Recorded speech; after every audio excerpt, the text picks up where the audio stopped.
Hemos dudado mucho sobre este programa. Nos daba miedo porque todos los intentos anteriores que hemos hecho en Carne Cruda por debatir sobre prostitución han dado lugar a un enfrentamiento más que a un debate. El feminismo parece dividido entre dos posturas irreconciliables: la lucha por la abolición de la prostitución como institución patriarcal y la lucha por el reconocimiento de derechos para las personas, la mayoría mujeres, que se dedican al trabajo sexual. Hemos leído y escuchado mucho también a quienes la ejercen sin coacción y hemos encontrado vías intermedias que han recorrido muchas feministas partiendo de la abolición pero acercándose a la calle. Vías para las que defender la desaparición de la prostitución no es contradictorio con reconocer derechos a las prostitutas. Posturas que ven posible luchar sin cuartel contra la prostitución forzada y el tráfico de personas con fines de explotación sexual, al mismo tiempo que se reconocen los derechos de las trabajadoras sexuales, entre ellos la obtención de papeles para las migrantes. Por eso hemos decidido vencer el miedo y pediros que escuchéis sin prejuicios. Todas queremos reflexionar y aprender.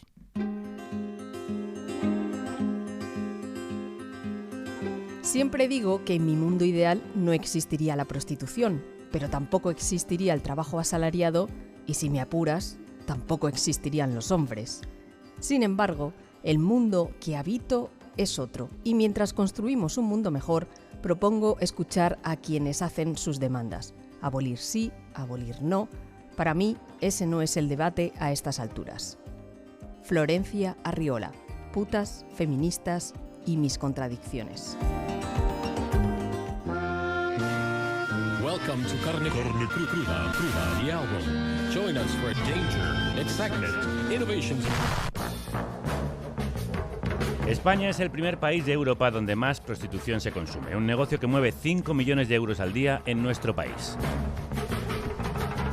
Según la última encuesta del CIS que preguntó al respecto, en 2008, un tercio de los hombres reconocían haber pagado por sexo alguna vez en su vida y el 98% de los consumidores de prostitución eran hombres. No hay cifras fiables sobre cuántas personas la ejercen en España. El Ministerio de Interior calculó 45.000 personas en 2012, el de trabajo más de 113.000 en 2021 y algunos colectivos de trabajadoras sexuales estiman que hoy pueden alcanzar las 150.000 personas. No hay datos certeros porque la prostitución sigue en un limbo legal, no es una actividad económica aceptada ni está reconocida. Nuestro Código Penal solo la persigue si existe trata o proxenetismo y la Ley de Seguridad Ciudadana de 2015, conocida como Ley Mordaza, impuso sanciones si la solicitud o aceptación de servicios se produce en lugares próximos a donde hay menores, como colegios y parques infantiles. Cuando la prostitución la ejercen personas coaccionadas y obligadas, hablamos de trata con fines de explotación sexual.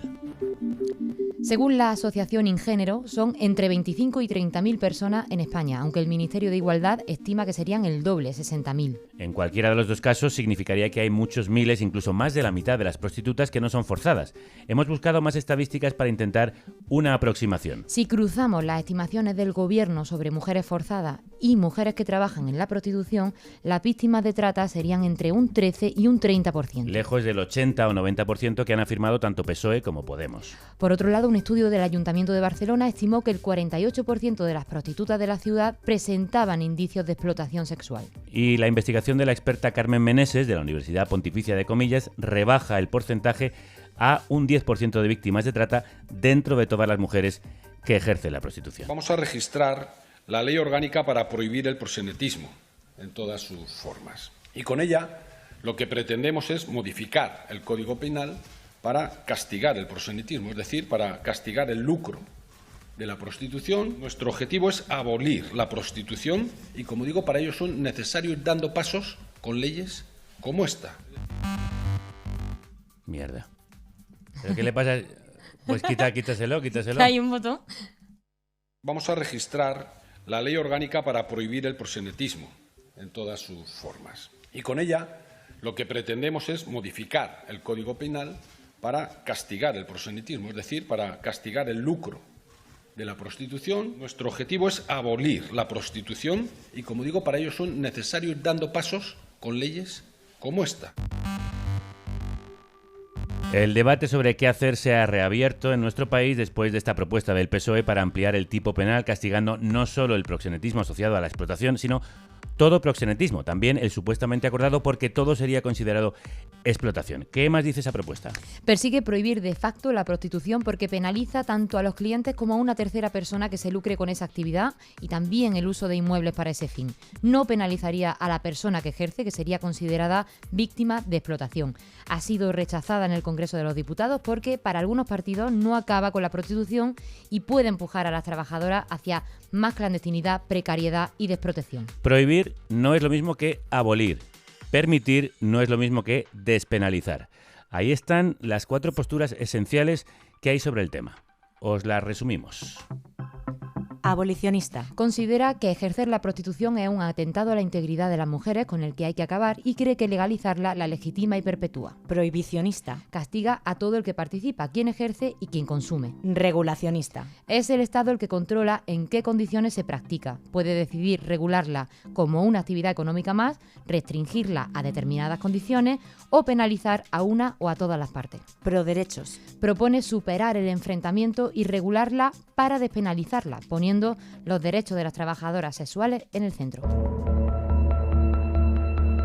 Hay una ley rechazada, hay una discusión que ha desgarrado al feminismo y hay una red de colectivos pidiendo ser escuchados. Por eso hoy no planteamos un debate, sino que vamos a intentar escuchar para encontrar puntos de acuerdo, como explicó la filósofa Teresa Maldonado en su ponencia en la Jornada Feminista de Euskal Herria, reproducida en Pícara Magazine. Pensamos que no se puede no reconocer la capacidad de agencia de las prostitutas. En eso coincidimos con las proderechos. Pero ese reconocimiento no significa que debamos prescindir, sin más, de todos los análisis feministas que aborda la prostitución como una institución eminentemente machista y patriarcal. En eso coincidimos con las abolicionistas. Coincidimos con que se puede ser feminista y defender los derechos sin renunciar a la desaparición de cualquier explotación, como han defendido Angela Davis, Judith Butler, Emma Goldman, Nancy Fraser, Paula Sánchez Pereira, Florencia Arriola o Silvia Federici, con la que hoy abrimos este programa.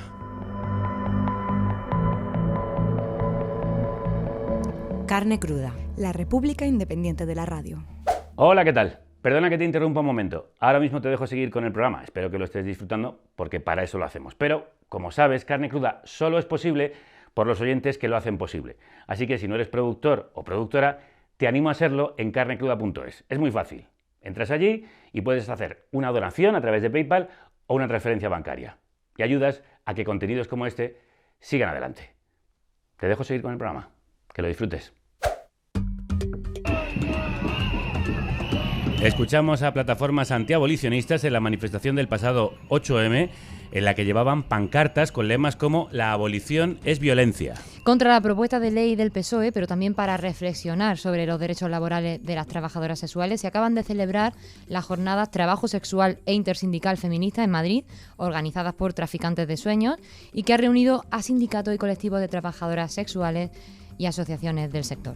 Su apertura ha corrido a cargo de Silvia Federici, con la que hemos tenido el honor de hablar en ocasiones anteriores en Carne Cruda, y a la que hoy queremos preguntar específicamente sobre eso, sobre la prostitución, las leyes y los derechos. Ella no necesita presentación, pero por si acaso la vamos a hacer. Ella es autora del reconocidísimo libro Calibán y la bruja, una de las pensadoras e investigadoras sobre las mujeres más relevantes del último siglo, principalmente por sus aportaciones sobre la división sexual del trabajo, basada en la idea de que la prosperidad capitalista se ha construido sobre la explotación del trabajo doméstico y reproductivo de las mujeres. Silvia Federici, bienvenida de nuevo.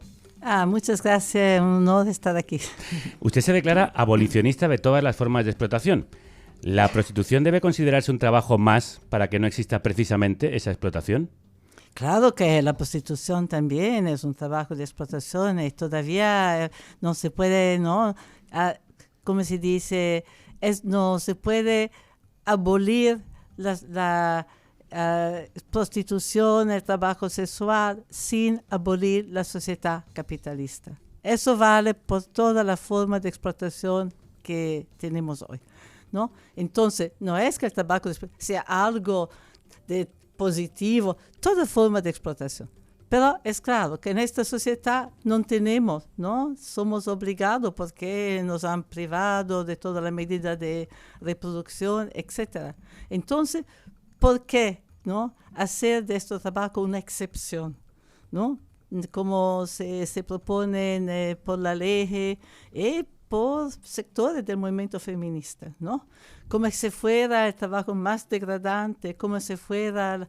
Entonces, yo creo que el movimiento feminista, ¿no?, debe apoyar este movimiento, movilización contra la ley, contra esta propuesta de ley que ha pasado el PSOE, que no es única, ¿no? Me gustaría aquí recordar que exactamente casi 49 años atrás, el 2 de junio, ¿no?, del 1975, 100 trabajadoras del sexo han ocupado en Francia, a Lyon, la iglesia de Saint-Nizier, y por 8 días la han ocupado, fueron, ¿no?, cazadas por la policía, por, ¿no?, motivaciones muy, muy, muy cerca de la que movilizan las trabajadoras de sexo hoy en España contra la ley del PSOE, ¿no?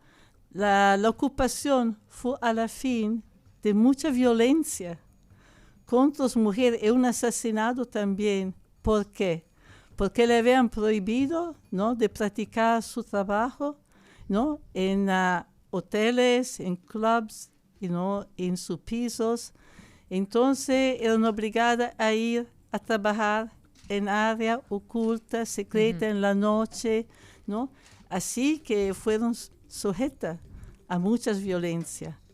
Y esta ocupación es importante recordarla porque fue el principio, fue exactamente el principio de una gran movilización de un movimiento feminista de trabajadoras del sexo en Europa, ¿no? Y circuló, en pocas semanas circuló este movimiento, ocupación, y fue la ocasión con la cual las trabajadoras del sexo salieron de la oscuridad.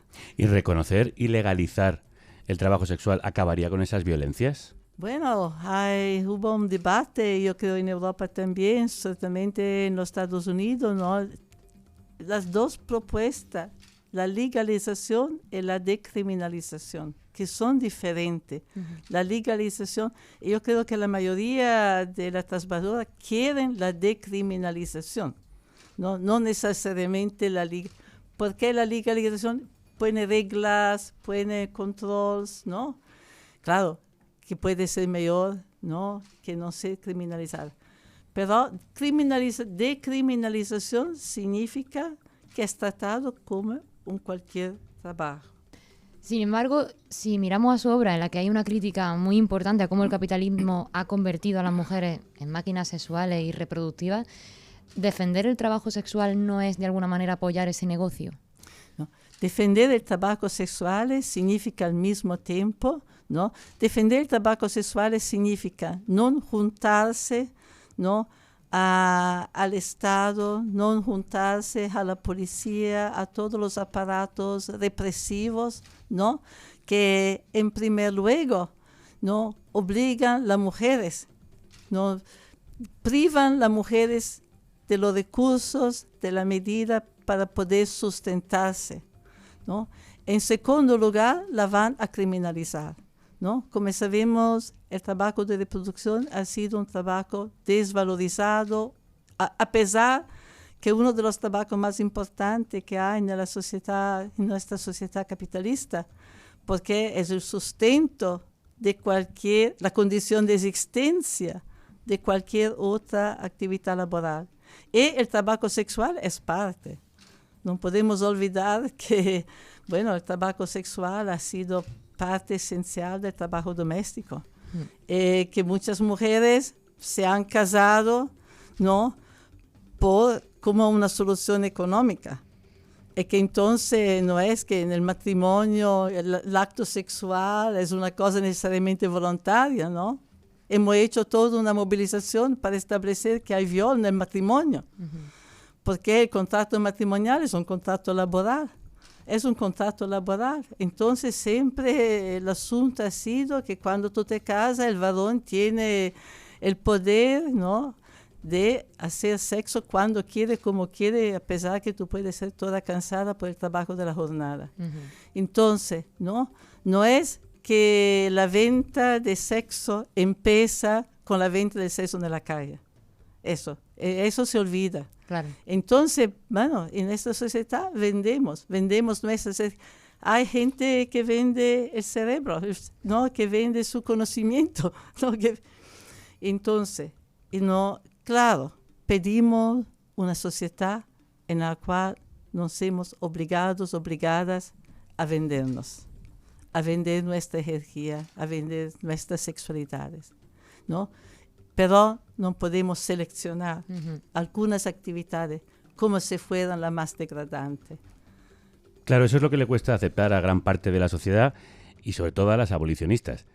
Que sea exactamente igual cualquier trabajo que el trabajo sexual. Siempre se ha pensado que es más denigrante para la mujer el hecho de que su cuerpo sea utilizado para esa actividad. Claro, cuerpo o mente. Bueno, las dos cosas, efectivamente. Es peor vender el cuerpo, vender la mente.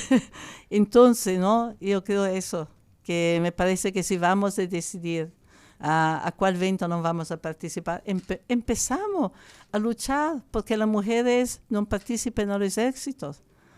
Vamos a luchar contra la venta de armas, ¿no? Entonces, pensar que la venta del cuerpo sea más degradante. ¿De dónde viene eso? Filosóficamente hablando y moralmente, ¿por qué se considera más denigrante? Se considera más denigrante porque se ha asunto la sexualidad, ¿no? Como una cosa sagrada, ¿no?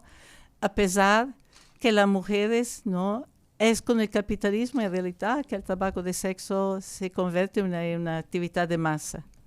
Porque la expulsión, ¿no? De las mujeres de su tierra, de los trabajos artesanales, ¿no? Al principio del capitalismo, mujeres excluidas del acceso al trabajo asalariado.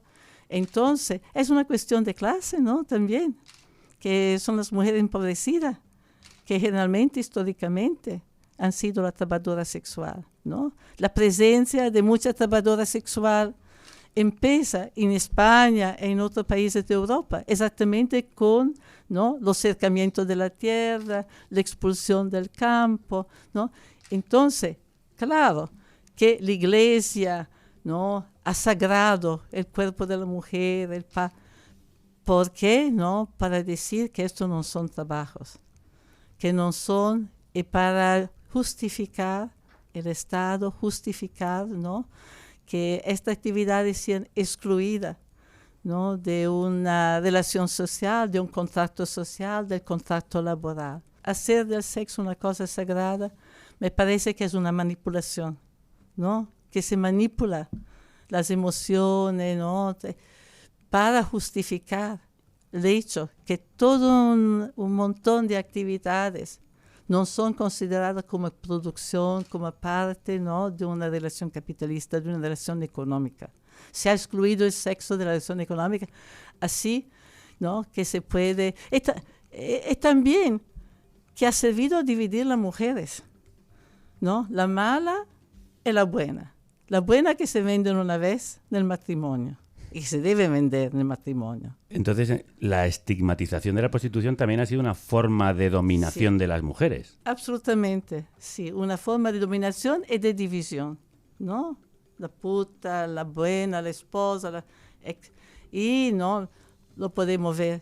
Lo que pasa es que también estoy pensando que si ese es el pensamiento hegemónico, eso es lo que hombres y mujeres tienen en la cabeza, para muchas mujeres el propio trabajo sexual no dejará de ser denigrante, porque seguirán pensando que su cuerpo sagrado está siendo de alguna manera violentado. Bueno, yo creo que mucha trabajadora sexual a partir, ¿no? de los años 70, yo creo que el movimiento feminista ha sido muy, muy importante. Muy, muy importante por el movimiento de la trabajadora sexual, ¿no? La ocupación de la Iglesia en el 75 al culmine del movimiento feminista, ¿no? En este periodo.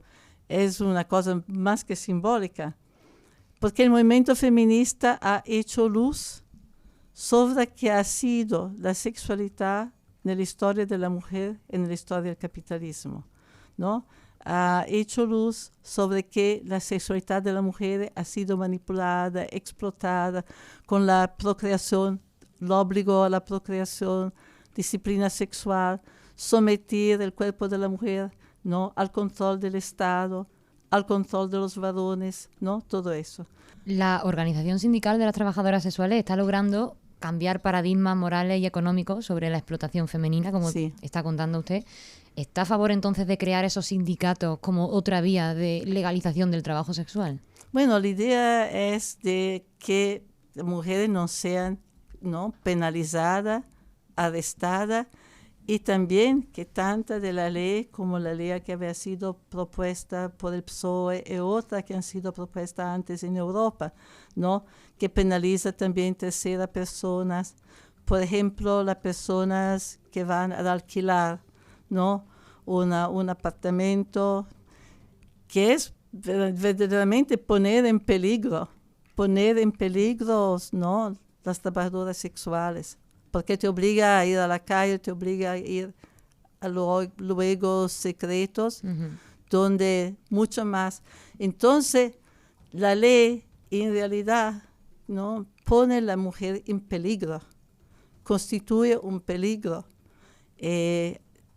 crea la condición por mucha violencia.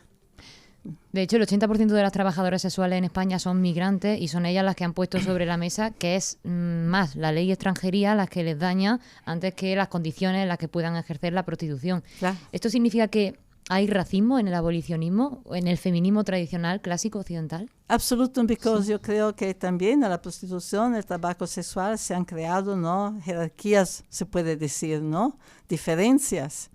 Y muchísimas mujeres las que trabajan, sobre todo de la forma más, con más riesgo, mucho más mal pagada en la calle, son inmigrantes que no tienen papeles.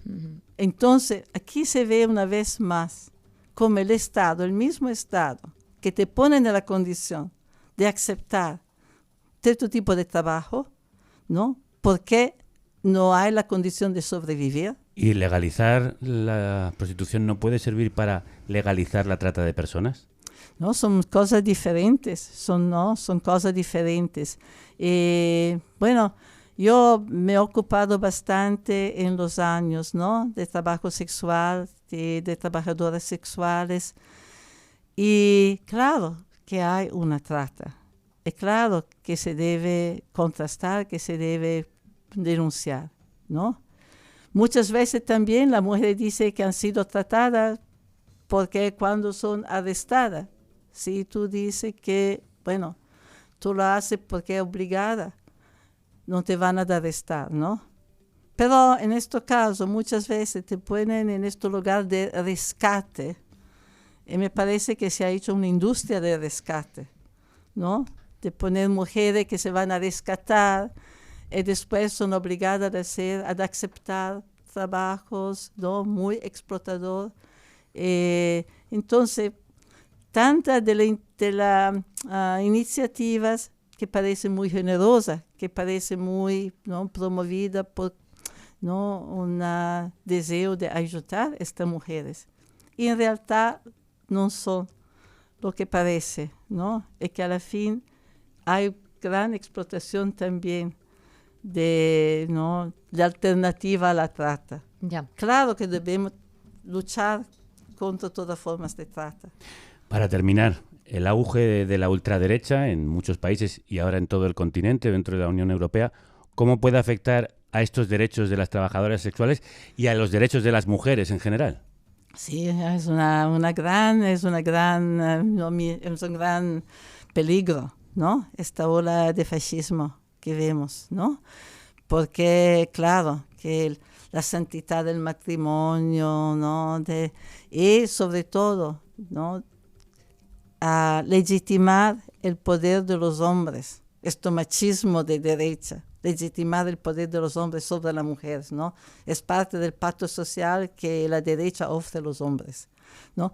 Entonces, todavía se debe decir, se debe agregar, ¿no?, que los socialdemócratas no han verdaderamente cambiado en forma radicalmente sustancial, ¿no?, la condición de las mujeres. Es que aquí yo creo que el movimiento feminista tiene un papel muy importante. Sí, pedimos un mundo en el cual ninguno se debe prostituir. No prostituir su cuerpo, no prostituir su mente, no ser obligado a la explotación. Ese es el mundo por el que vamos a seguir luchando, entre otras cosas leyendo y escuchando a Silvia Federici. Muchísimas gracias por ayudarnos a abrir este interesante debate en el programa de hoy. Molte grazie. Muchas gracias a usted. Muchas gracias. El cierre de los puticlub no obedece a los problemas sanitarios, en realidad obedece a una ideología y sin ninguna garantía, porque ni siquiera se está tomando en cuenta, a ver, estas mujeres, en realidad, si se va a cerrar, ¿qué vamos a hacer con ellas? ¿Tienen la capacidad para un arte? No, porque no se les quiere reconocer el trabajo sexual. 20 una buena mamada, 30 chupar y follar. Bueno, seguimos. Ok. Queremos escucharlas a ellas, a las trabajadoras sexuales que piden reconocimiento y derechos. Oíamos una escena de Las chicas del polígono, un documental de Cecilia Montagut con las trabajadoras sexuales del polígono de Villaverde de Madrid. Están buscando apoyo para terminar el proyecto, así que podéis informaros en su cuenta de Instagram, Las chicas del polígono, separando cada palabra con una barra baja. Nosotras que estamos día a día sabemos muy bien diferenciar cuándo se nos ha violado, y precisamente no en el contexto laboral, que sí que puede ser, porque al estar desprotegida de todo derecho, somos presa de cualquier violencia, pero no es por la propia actividad, sino por esa desprotección que hay, por ese abandono de los derechos que se nos niega sistemáticamente. Nos han entretenido en un no debate, abolición sí, que sí, regulación no, pero en realidad... Estáis escuchando a Iris, de Afentras, Asociación Feminista de Trabajadoras Sexuales, y la misma a la que escuchabais en el documental. Con los dientes y con lo que haga falta para que eso no suceda.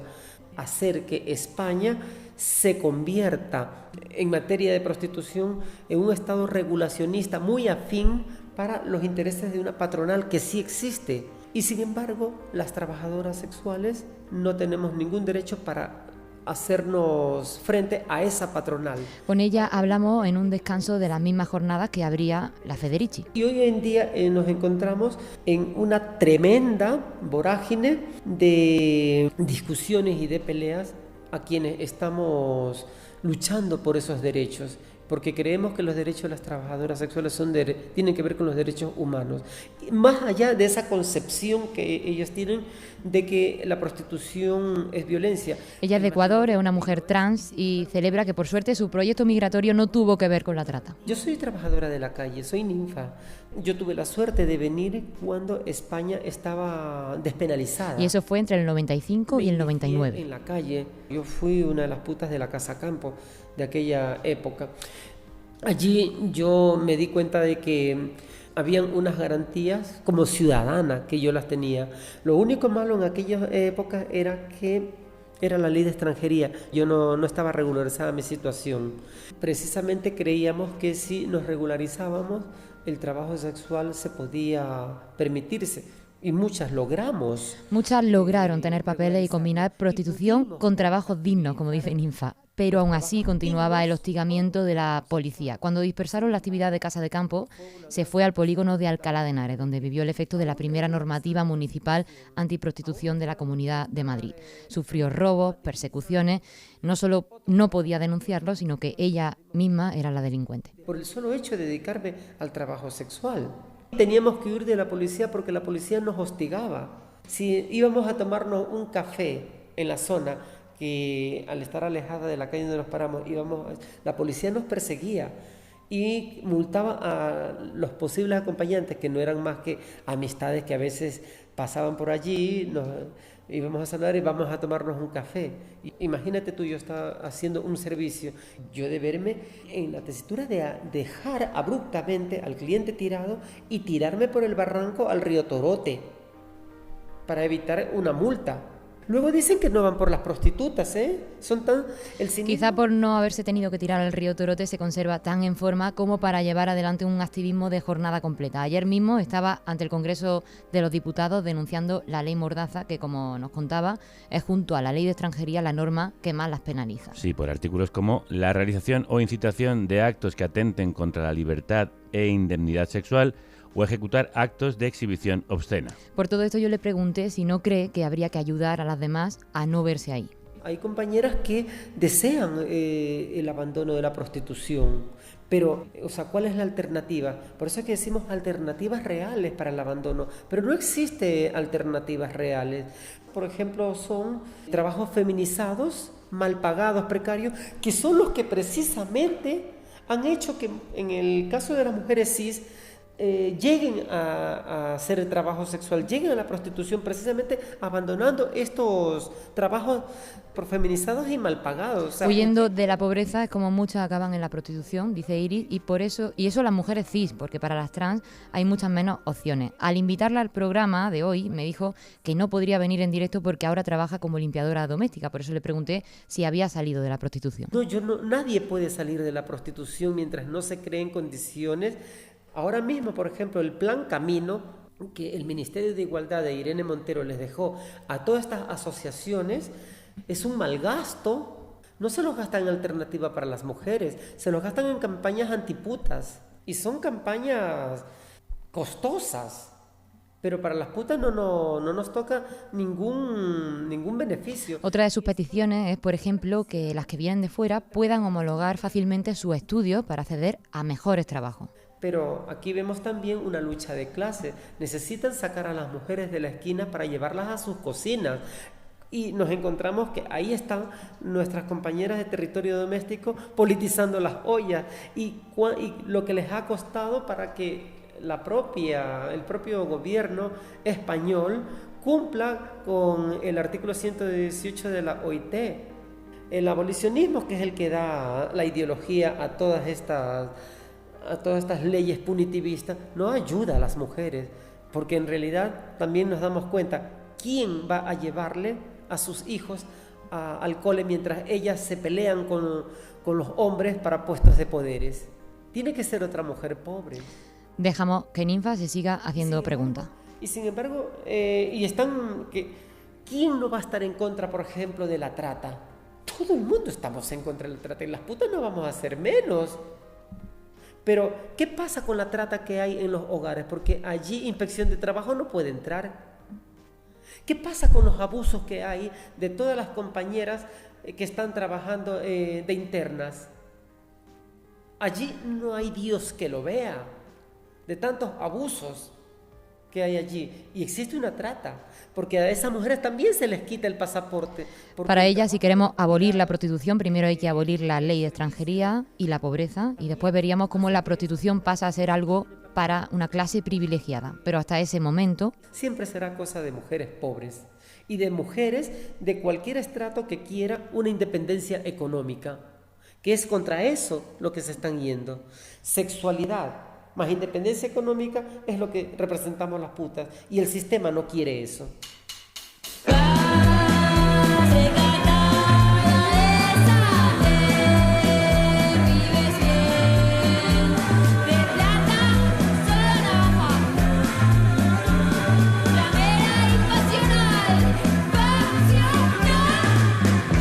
Uno de los motivos por los que hoy queríamos escuchar a las trabajadoras sexuales como Iris es la proposición de ley de prostitución y proxenetismo, que antes os mencionábamos, registrada por el PSOE el pasado 21 de mayo en el Congreso. Una propuesta de apenas 3 páginas, casi idéntica a la registrada por los socialistas 2 años antes, que caducó por el adelanto electoral. Penaliza a los clientes y modifica el artículo 187 del Código Penal, que ya persigue el proxenetismo vinculado a la explotación. Ahora eliminaría esta condición y lo penalizaría incluso si se produjese con el consentimiento de la persona que lo ejerce. Y uno de los puntos clave tiene que ver con lo que se denomina la tercería locativa. Significa destinar un inmueble con ánimo de lucro a esta actividad, así que persigue penalmente a los dueños de locales en los que de forma habitual se ejerza la prostitución. Queremos hablar de todo esto con quienes mejor pueden explicárnoslo. Los colectivos de trabajadoras sexuales. Irene Adanes, antropóloga y secretaria de organización del sindicato Otras. Irene, crudos días. Buenos días. ¿Qué os parece esta propuesta de ley? Bueno, pues esta propuesta de ley, como bien habéis dicho, es una propuesta principalmente punitivista. Sabemos, como han comentado tanto Silvia como Iris, que las desigualdades sociales están presentes también en la prostitución, Pero nosotras pensamos que el abordaje de la prostitución tiene que ser desde un marco de los derechos humanos y no desde el punitivismo, porque sabemos que el punitivismo y la ampliación del Código Penal lo que produce es precisamente que estas desigualdades sociales se sigan reproduciendo, ¿no? Entonces, consideramos que la propuesta de ley del PSOE estaba dando esta ampliación del Código Penal, que ya hemos visto durante los últimos años, como ha dicho Iris, que esta criminalización en lo que ha derivado ha sido a una mayor persecución de las trabajadoras del sexo. También la penalización del cliente está afectando a las trabajadoras sexuales de forma indirecta. ¿De qué manera? ¿Por qué? Mira, principalmente ha sucedido lo siguiente. Desde la aprobación de la ley Mordaza, las trabajadoras sexuales en la vía pública han estado penalizadas tanto directa e indirectamente. Cuando los clientes llegan a donde las trabajadoras, si antes tenían un tiempo para poder negociar estos servicios, ahora este tiempo se ha reducido y entran directamente al coche. Ya no tienen este tiempo para negociar el preservativo. De hecho, ONUSIDA en 2021 sacó un informe en el que decía que la criminalización de la prostitución reducía la capacidad de negociar el preservativo y aumentaba el riesgo de contraer VIH. También están más aisladas y también, de otra manera, también se produce, creo, esta cosa de que los clientes tienen mayor impunidad, porque si hay una mayoría o una gran parte de las trabajadoras del sexo que están en situación administrativa irregular y son penalizadas también por la policía, ¿de qué manera van a poder denunciar estos abusos cuando están en riesgo de sufrir una orden de expediente de expulsión? ¿Y qué os parece también esa otra pata que hablábamos, la tercería locativa? Destinar un inmueble con ánimo de lucro a esta actividad, ¿por qué puede perjudicar a las mujeres que ejercen la prostitución? Ya hemos visto en otros países como Noruega, donde la prostitución está criminalizada y bueno, hay una ley abolicionista, que esta tercería locativa termina en desahucios para las trabajadoras. Como bien habéis dicho, la tercería locativa es esta penalización de los inmuebles. Entonces, los arrendatarios podrían ser considerados proxenetas. Y lo que ignora esta ley es que muchas veces son estas mujeres, muchas mujeres mayores que han ejercido la prostitución y que actualmente están alquilando los inmuebles para que otras mujeres ejerzan y no se están lucrando del servicio en sí mismo, sino que están alquilando esta habitación, que también podrían ser penalizadas como proxenetas. También nos han comentado, de hecho, con Iris estuvimos una vez en una conversación en la que me decía que en una vivienda en el que una mujer está en situación administrativa irregular y tiene el alquiler del inmueble, mientras que otra que está en situación administrativa irregular no está en este alquiler, pero le está pasando el dinero a la compañera, esta compañera también podría ser criminalizada, ¿no? Porque está recibiendo este dinero a través de la compañera, de la trabajadora sexual. También nos acompaña Linda David, trabajadora sexual, artista visual y miembro de Aprosex. Linda, crudos días. Hola, buenos días. ¿Cuáles son vuestras demandas? ¿Cómo debería ser el modelo y por qué pensáis que el trabajo sexual debería ser un trabajo más? Bueno, en realidad es un trabajo más, es un trabajo porque ya que hacemos un intercambio, el trabajo sexual es un intercambio de dinero por unas prácticas sexuales entre dos adultas y adultos. Entonces, nosotras no somos regulacionistas, nosotras no queremos una regulación. Nosotros lo que queremos es la despenalización de nuestro trabajo, que salga del Código Penal, porque la regulación es un modelo que solamente beneficia al empresariado, ¿vale? Y nosotras no somos regulacionistas, queremos un modelo despenalizador. No queremos que se criminalice el trabajo sexual, no queremos estigma. Hay que tener en cuenta que yo, como una persona migrante y madre soltera, nuestras reivindicaciones es que la mayoría de las mujeres somos pobres, que como bien estaba diciendo Federici, ¿no? Y también lo ha dicho Ninfa, ¿no? Es una opción para las mujeres pobres. En mi caso, yo soy madre soltera. Es un trabajo que a mí me permitió poder cuidar de mi hija y poderla sacarla adelante sin que trajera los zapatos rotos, por ejemplo. O sea, que la dignidad, en realidad, la dignidad para una trabajadora sexual es poder sacar a los suyos adelante y sacarse a sí misma. O sea, la verdadera dignidad no radica en el trabajo, sino en la pobreza. Otra de las reivindicaciones es, pues, por supuesto, la ley de extranjería, ¿no? Que es una ley antimigratoria, racista, en la que aboca a las personas migrantes a que entremos de maneras peligrosas a Europa Fortaleza, y eso permite que gente se aproveche de nosotras. Entonces, tenemos que abolir la ley de extranjería como una ley racista, ¿vale? Abolir también los estereotipos que atraviesan a las trabajadoras sexuales migrantes, ¿no? Como analfabetas, como putas, porque precisamente uno de los trabas que tenemos es la homologación. ¿Por qué no nos quieren homologar? O sea, yo he escuchado que me digan que es que los estudios de Latinoamérica en Europa no valen. Entonces, claro, si te dicen eso, te abocan a los trabajos más feminizados, de los que, como ya sabéis, venimos huyendo todas las trabajadoras sexuales. Entonces, si no nos quieren homologar, por supuesto, no podemos acceder cuando muchas de las compañeras tienen carreras universitarias en sus países, ¿no? También pensar sobre eso, sobre la pobreza, y que la criminalización, ¿cómo se puede criminalizar a mujeres pobres? Si tú vas a criminalizar a las trabajadoras sexuales, vas a criminalizar a mujeres pobres, a mujeres precarias, a mujeres migrantes, a mujeres con grandes cargas familiares, tanto de personas mayores como de personas menores. Y eso es lo que queremos, la despenalización. No queremos más estigma y queremos que se abola la ley de extranjería. Claro, Linda, pero lo que dicen las abolicionistas es que no se criminaliza a las mujeres pobres que están ejerciendo, muchas veces dicen ellas forzadas, sino a quienes las fuerzan a ejercer o a quienes son clientes del servicio. Claro, es que por eso hablando de estos estereotipos, ¿no? Ellas dicen que estamos forzadas, cuando no es verdad, todas somos mujeres. Por eso lo dije, el trabajo sexual es un intercambio entre dos adultos y las personas adultas tienen conciencia de saber lo que están haciendo. Cuando ellas dicen que están forzadas, están simplemente llevando estereotipos clasistas y racistas, donde las mujeres mayores de edad podemos decidir, y las mujeres migrantes también tenemos en nuestro proyecto migratorio la prostitución. No venimos con la trata, esos son conceptos y estereotipos racistas donde las personas sudamericanas, las mujeres sudamericanas, tenemos la capacidad de decir voy a ejercer el trabajo sexual, y las mujeres pobres tienen la capacidad de decir voy a ejercer el trabajo sexual porque ya no puedo más en este trabajo precarizado o porque simplemente no puedo pagar el alquiler. Pero ¿cuál es vuestra visión de lo que entonces habría que hacer con las personas que sí vienen con una red de trata? ¿Cómo habría que distinguir y cómo podríamos combatir el proxenetismo y la trata? Precisamente, al no haber un marco legal preciso que diferencie la trata del trabajo sexual, tiene que haber un marco legal y eso, trabajo sexual no es trata. Luego, lo de la trata, esto está súper penado, y a mí lo que siempre están hablando de trata, pero, por ejemplo, las víctimas de trata, en un estudio de Women's Link que se llama Madres en Trata, Maternidades Robadas, a las víctimas de trata las encierran en un lugar semicerrado durante 3 meses, que dicen que es un espacio de reflexión para que ellas denuncien a las redes de trata que las trajeron. Ipso facto les quitan la tutela de los niños. Y si no denuncian o no es satisfactorio su testimonio, a ellas las deportan y los niños se quedan aquí.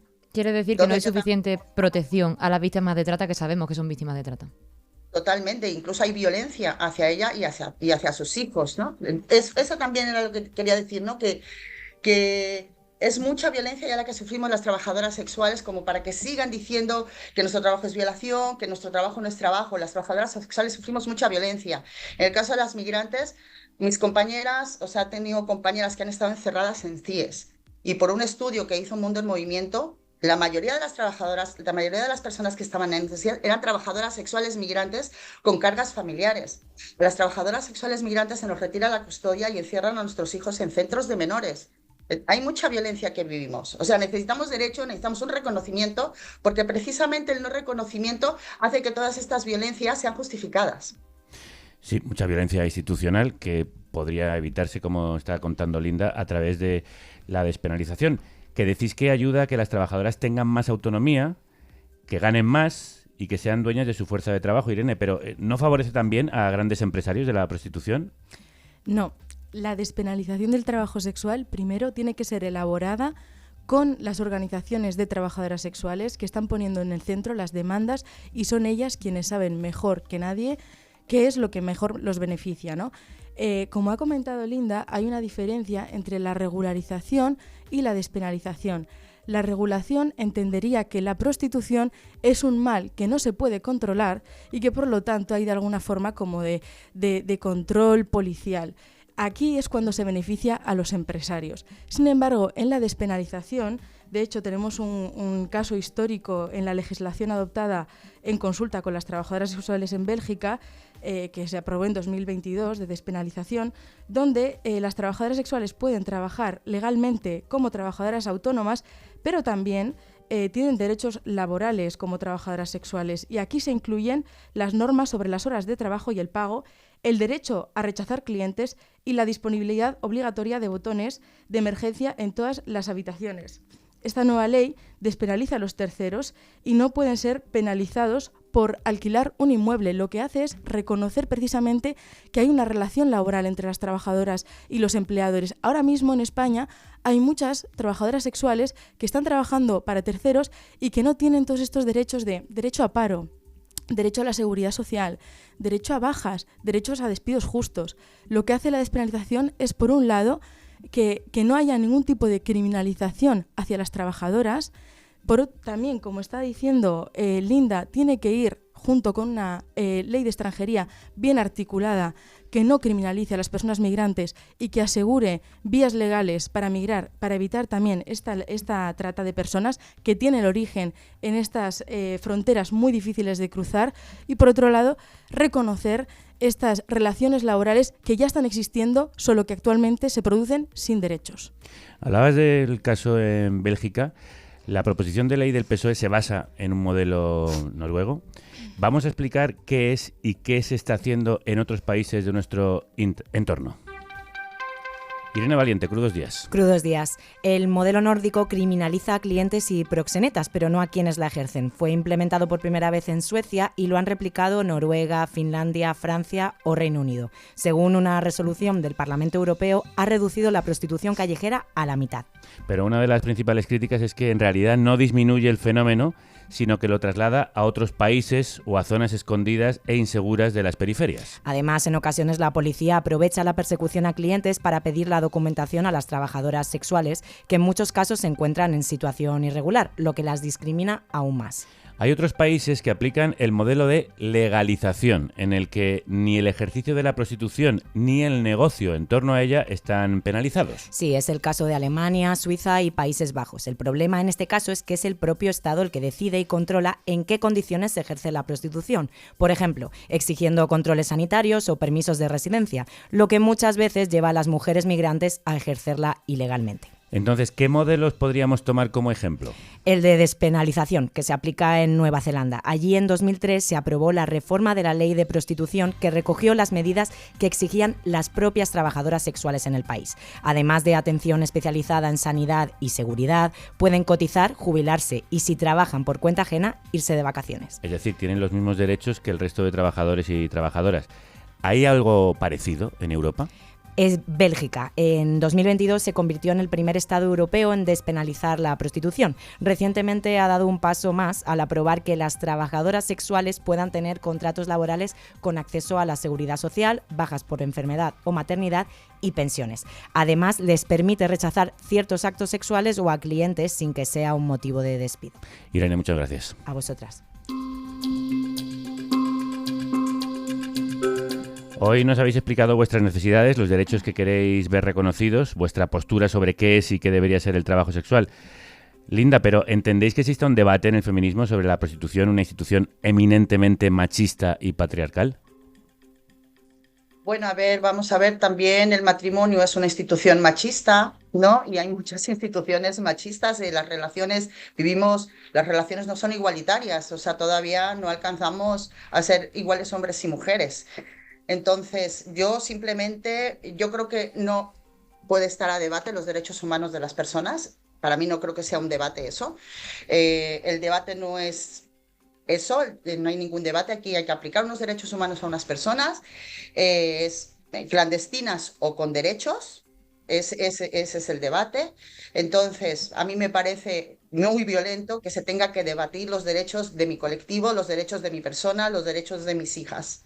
Yo creo que tenemos que sentarnos y decir, las trabajadoras sexuales necesitan derechos, el debate tiene que ser el patriarcado, el debate es si vamos a seguir apoyando armas, el debate es por qué hay tantas madres solteras, el debate es por qué hay tantas mujeres pobres, El debate yo creo que tiene que ser más estructural, ¿no? Las causas, el debate es la pobreza, la migración, la falta de recursos, la misoginia. Yo creo que por ahí tendría que ir el debate, pero no los derechos humanos de las trabajadoras sexuales. Eso no puede ser un debate. Irene, ¿y qué es lo que denomináis industria del rescate? La industria del rescate es este modelo de mercado en el que están insertas algunas organizaciones precisamente porque la acción social se convierte en un negocio. Entonces, estas ONGs que están acompañando y ayudando a trabajadoras sexuales tienen que luchar por tener unas pequeñas migajas, a veces muy grandes, de subvenciones, y para ello tienen que adaptarse a algunos discursos abolicionistas que precisamente están diciendo que hay que rescatar y que las mujeres que ejercen la prostitución tienen que salir.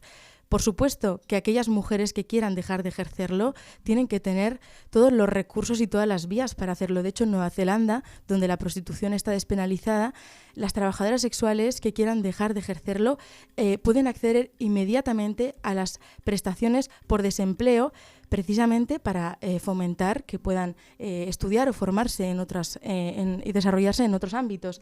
Pero como nos están señalando antropólogas como Laura Agustín y también desde el colectivo de prostitutas de Sevilla se está señalando esto, la industria del rescate lo que produce al final es que las mujeres que ya están empobrecidas y que ya están desarrollándose en trabajos feminizados como son los cuidados y la limpieza, terminan haciendo cursos que en muchas ocasiones no están homologadas, que son ayudas condicionadas, circuitos de control de la pobreza, que no están acatando estas cuestiones estructurales que tienen que ver con la pobreza y con las desigualdades sociales. Pero estas ONGs no ayudan también a buscar alternativas para salir de la prostitución de manera voluntaria. Muchas de estas formaciones, como he dicho, no están homologadas.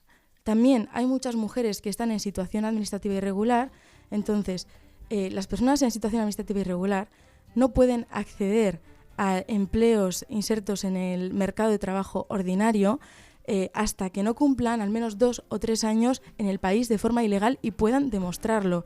Entonces, lo que estamos diciendo es que tenemos que reformar y garantizar que las personas migrantes puedan estar en España de forma legal y segura, porque ¿de qué le va a servir a una mujer hacer 10 o 20 cursos de cualquier sector del trabajo si luego no va a poder acceder a un empleo?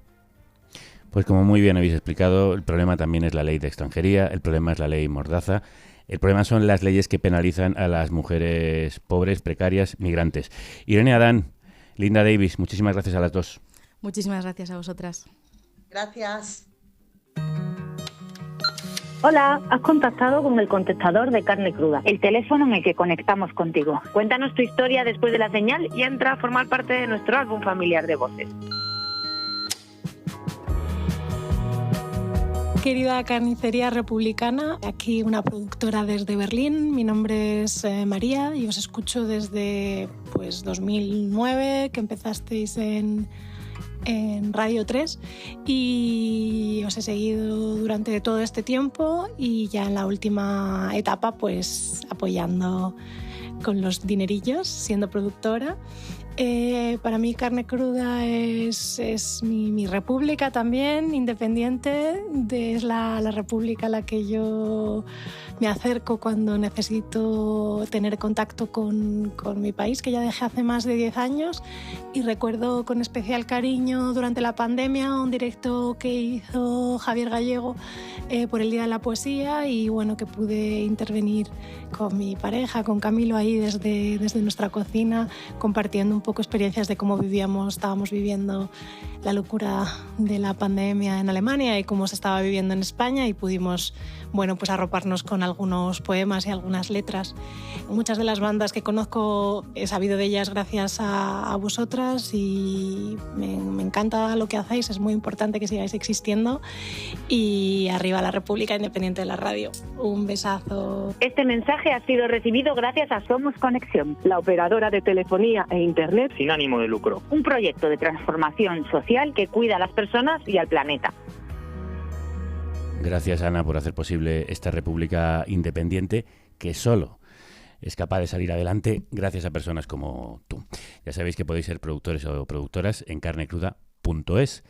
Aquí queremos conectar las reflexiones y las experiencias. Vamos a escuchar a alguien que lleva mucho tiempo haciendo pedagogía desde una postura opuesta a la que hemos escuchado hasta ahora.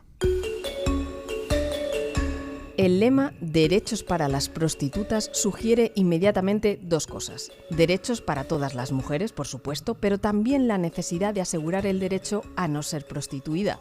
Un derecho del que millones de mujeres están excluidas y del que seguirán estándolo mientras exista esta institución. Mientras exista el sistema prostitucional, habrá millones de mujeres que no tengan más remedio que ingresar en él, porque es un sistema que trabaja para reproducirse y preservarse, y por tanto, lo que hace en todo el mundo, de múltiples maneras, es asegurar que para millones de mujeres no haya opción, para lo que utilizan múltiples estrategias que cuentan con la complicidad de gobiernos y de los mercados. Esto escribía Beatriz Gimeno, exdirectora del Instituto de las Mujeres, durante el mandato de Irene Montero en Igualdad, en un artículo en Contexto, a cuatro manos, con Irene Zugasti, un artículo titulado Derechos para las prostitutas. ¿Para todas? Beatriz, crudos días. Hola, ¿qué tal? Muy crudos, pero sí, bueno. Gracias por escuchar y por permanecer también atenta a lo que se ha dicho antes aquí en esta mesa. ¿Prohibir la prostitución puede asegurar el derecho de toda mujer a no ser prostituida, como tú escribías?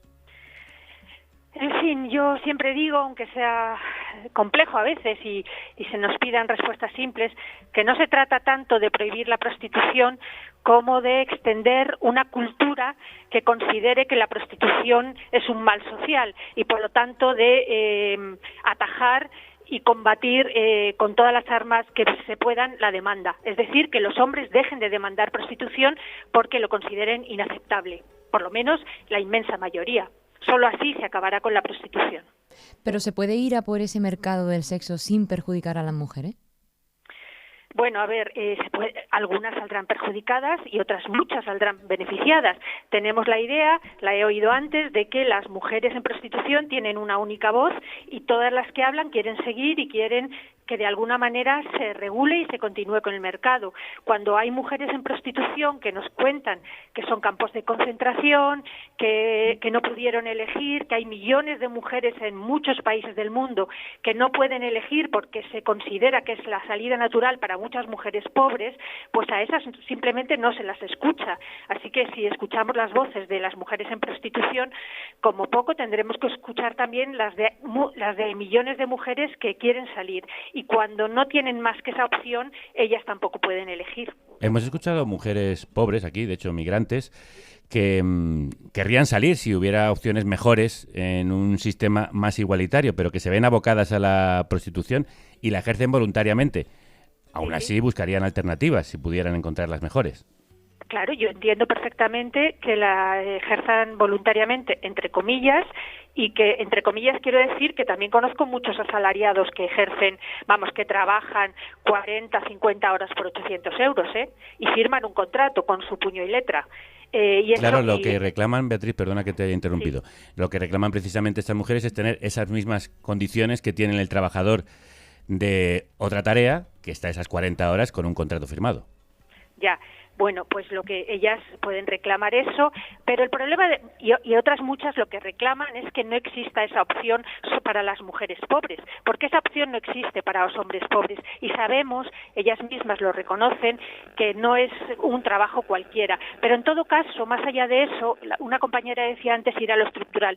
Lo estructural es que hay que salir del debate de la voluntariedad o no y de la libertad, porque ese es un debate que en otros asuntos relacionados con trabajos explotadores, sobre todo, no tendríamos. El debate tiene que ir sobre la igualdad de hombres y mujeres, porque la prostitución es una institución que afecta a la igualdad de hombres y mujeres. La prostitución es un privilegio masculino, más allá de aquello que obligue a hacer a las mujeres o donde las mujeres puedan incluirse. Es una opción que tienen todos los hombres del planeta Tierra, no puede haber una opción más universal de acceder por un precio al cuerpo de las mujeres, y eso les sitúa en una posición bien diferente a de las mujeres de su misma clase. Por tanto, es un privilegio, ellos pueden, nosotras no podemos, las mujeres pobres no pueden, pero no solo por dinero, sino culturalmente, y eso genera machismo, eso contamina. En cualquier sociedad se ponen límites a la libertad individual cuando ésta se puede expresar o se expresa en instituciones o en prácticas que, bueno, que son contaminantes, que son perniciosas para el bien común, etcétera. Es decir, la cuestión no es libertad sí, libertad no, sino también bien común e igualdad. Cuando hablamos de prostitución, lo que hay que tener en la cabeza es qué significa, qué efectos produce el sistema prostitucional, un sistema prostitucional además cada vez más grande, qué efectos produce en la mentalidad de los hombres y en la igualdad, en definitiva, entre hombres y mujeres. Podemos luchar por la igualdad, vamos a conquistar la igualdad cuando estamos fomentando, reconstruyendo y animando prácticamente a los hombres a que entren en el sistema prostitucional, que es un sistema de profunda desigualdad. Pues en mi opinión no. Es decir, yo creo que por mucho que adelantemos en igualdad, y mira que hemos adelantado, mientras exista un sistema que sirve precisamente para preservar islas de machismo, no podremos ser iguales. Pero yo aquí he escuchado a mujeres desde Silvia Federici hasta trabajadoras sexuales que por supuesto reconocen que la prostitución proviene del patriarcado y el machismo de la sociedad, pero mientras abolimos este sistema patriarcal, ¿qué hacemos con esas mujeres? Bueno, yo te voy a poner un ejemplo que a lo mejor siempre la gente se ríe y le parece muy ridículo, pero en fin, yo lo pongo porque yo pienso que si se piensa no es tan ridículo. Por ejemplo, los espectáculos con personas con discapacidad. Yo leí a personas con enanismo decir que ellos querían seguir manteniendo los espectáculos porque no tenían otro trabajo, y seguramente es verdad, porque no hay muchos trabajos para personas con discapacidades muy evidentes.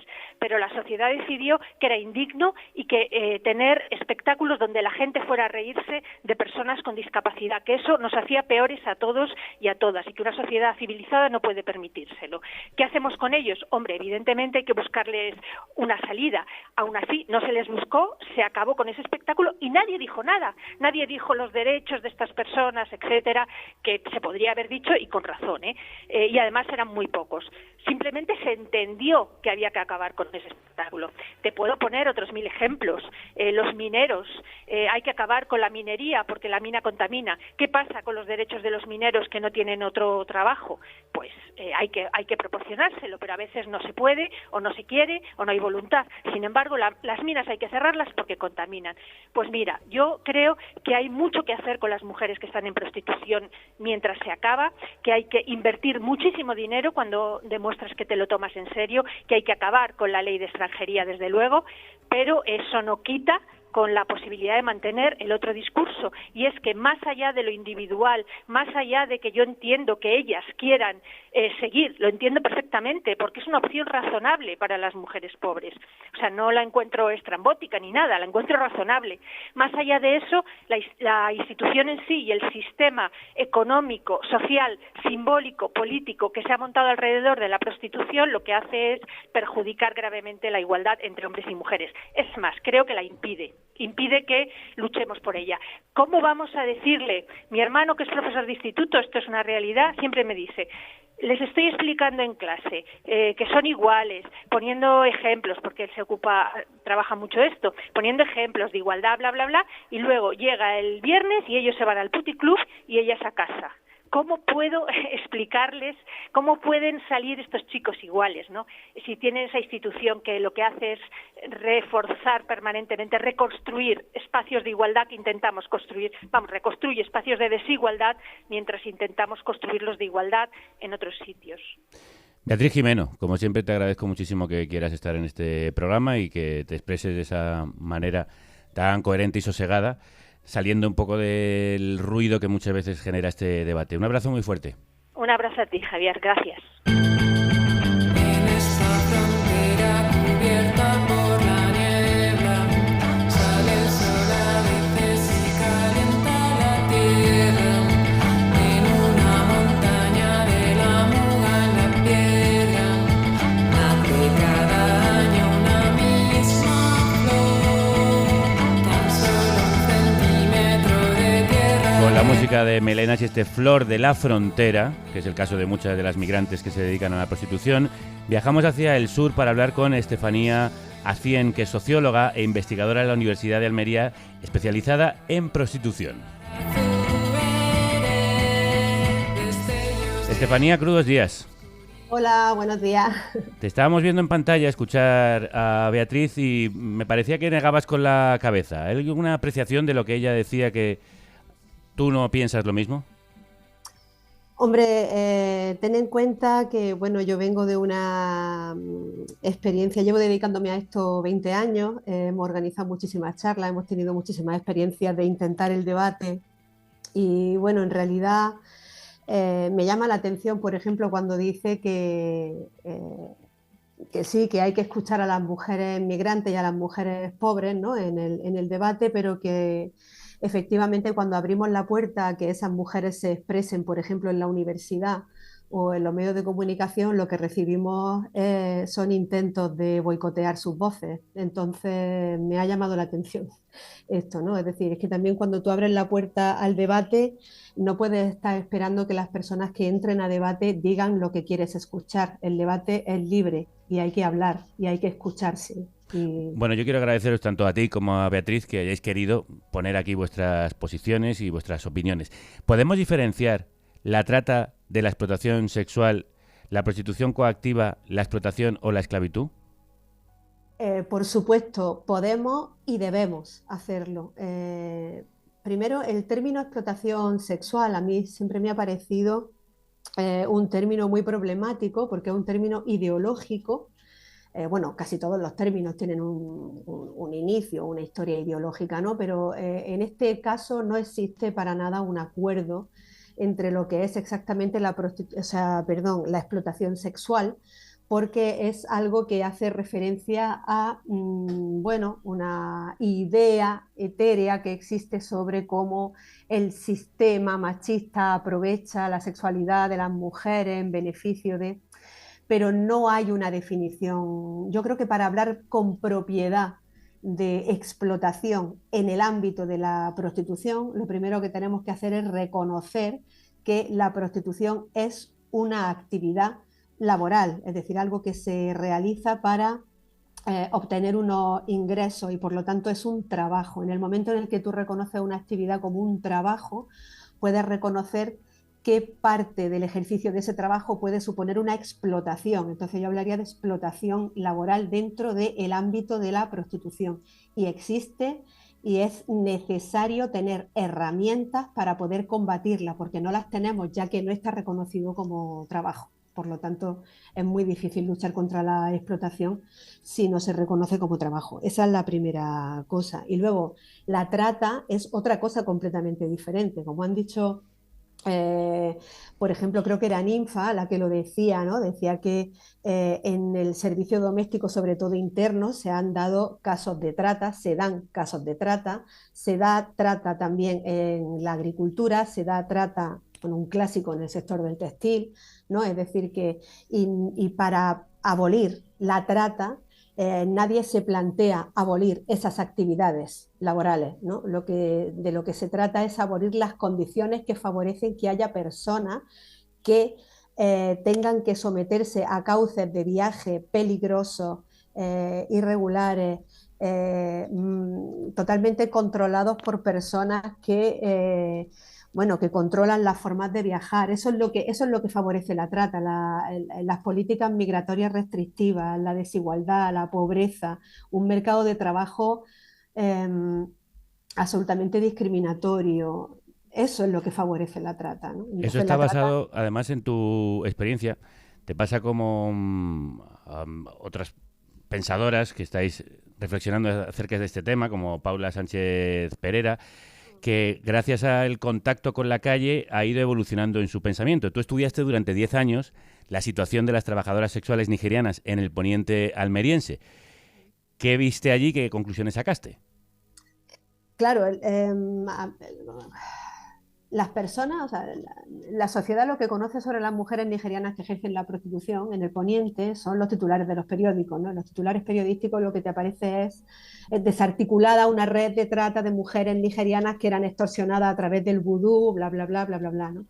Nosotros hemos hecho varios estudios de seguimiento de estos artículos de prensa y bueno, lo que se repite y se reproduce constantemente es un estereotipo que a mí lo que me ocurrió fue, bueno, yo entré en ese espacio trabajando con una ONG, precisamente, con la Asociación Pro Derechos Humanos de Andalucía, con un programa de atención sanitaria, y yo lo que veía en la realidad es que no se cumplían esos estereotipos de los que hablaba la prensa, ¿no? Entonces yo empecé a indagar por ahí, me di cuenta de que estas mujeres encarnaban una serie de estereotipos y de estigmas que eran muy difíciles de digerir por la sociedad, es decir, eran mujeres pobres, mujeres negras, mujeres que ejercían la prostitución sin permiso de residencia, que no tenían ninguna forma de entrar en el mercado laboral de una manera normalizada, porque el mercado laboral estaba completamente vedado para ellas, ¿no? Entonces yo lo que vi fue que efectivamente la prostitución era la única forma que estaban teniendo de salir adelante,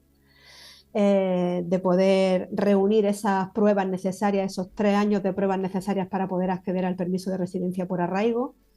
Y que cuando veían a una persona, cuando veían a un policía, en lugar de pedirle ayuda, lo que hacían era salir corriendo, con un terror absoluto. Entonces yo cuando veía esas imágenes pensaba, bueno, ¿qué está ocurriendo en nuestras sociedades?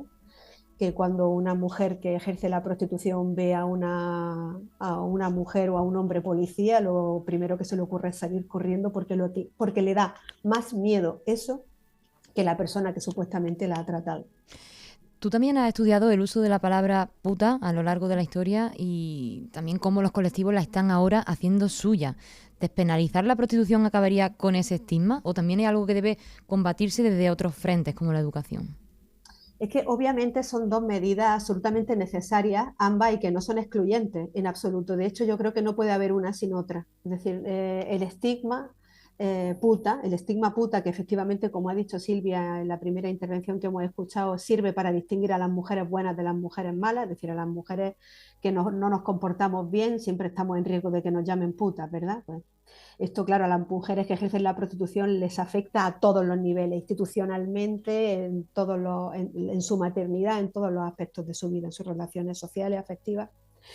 Entonces yo creo que ese estigma tan profundamente cultural tiene que ser trabajado desde la educación y la pedagogía, y como ahí sí estoy de acuerdo con Beatriz Jimeno, la educación sexual y la educación en igualdad es absolutamente clave, ¿no?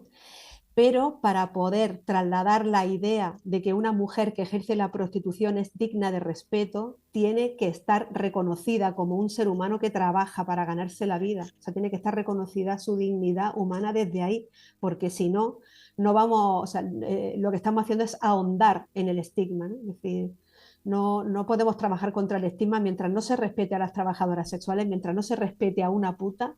El resto de las mujeres vamos a tener problemas para ser respetadas, para que nuestra sexualidad sea respetada. Pues yo creo que después de esta afirmación tan contundente de Estefanía Cien, queda bastante bien resumido todo el debate que queríamos poner sobre la mesa. Muchísimas gracias. Muchísimas gracias a vosotros. Estos días hemos leído a muchas pensadoras, activistas y feministas, y quizá los textos más reveladores son los de aquellas que admiten que sobre este tema han cambiado de opinión, sobre todo desde el contacto con la realidad sobre la que teorizaban. Eso hemos tratado de hacer hoy en este programa, entrar en contacto con la realidad para poner en debate la teoría. Ahora te toca a ti formarte o transformar tu opinión. Gracias por escuchar. Salud y República. Y que la radio os acompañe. Si te ha gustado este contenido, ayúdanos.